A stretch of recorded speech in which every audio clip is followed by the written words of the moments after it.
নমস্কার বন্ধুরা, আজকের এই ভিডিওর মাধ্যমে আপনারা জানতে চলেছেন স্মার্ট মিটারে 1000 টাকার রিচার্জে মাসে কতদিন চলবে বিদ্যুৎ সম্পূর্ণ তথ্য সম্পর্কে।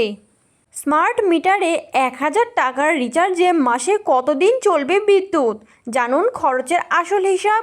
স্মার্ট মিটার পশ্চিমবঙ্গ রাজ্য বিদ্যুৎ বন্টন সংস্থা এবং সিইএসসি যৌথভাবে সমগ্র রাজ্য জুড়ে বিদ্যুৎ পরিষেবার আধুনিকরণে জোর দিয়েছে।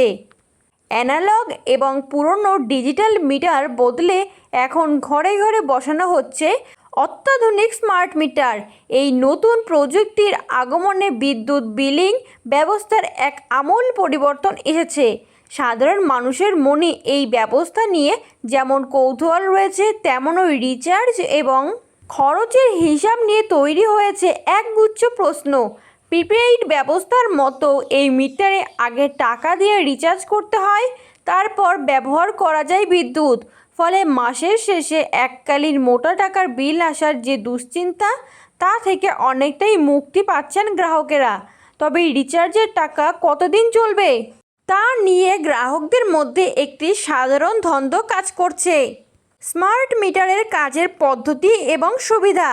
এই নতুন প্রযুক্তির মিটারগুলো মূলত মোবাইল ফোনের সিম কার্ডের মতো প্রযুক্তিতে কাজ করে। এতে একটি নির্দিষ্ট ব্যালেন্স থাকে, যা বিদ্যুৎ ব্যবহারের সাথে সাথে কমতে থাকে। এর সবচেয়ে বড় সুবিধা হলো গ্রাহকেরা প্রতিদিনের খরচের হিসাব সরাসরি নিজেদের স্মার্টফোনে কত ইউনিট বিদ্যুৎ পুড়লো এবং কত টাকা কাটলো তার প্রতি মুহূর্তের আপডেট পাওয়া যায়। এর ফলে বিদ্যুৎ অপচয় অনেকটাই রোধ করা সম্ভব হচ্ছে। আগে যেখানে মিটার রিডার এসে রিডিং নেওয়ার পর ভুল বিল আসার একটা আশঙ্কা থাকতো, এখন সেই ম্যানুয়াল ভুলের কোনো জায়গাই নেই। পুরো ব্যবস্থাটি স্বয়ংক্রিয় এবং স্বচ্ছ হওয়ায় গ্রাহক ও বিদ্যুৎ দপ্তর উভয়ের সময় এবং শ্রম বাঁচছে।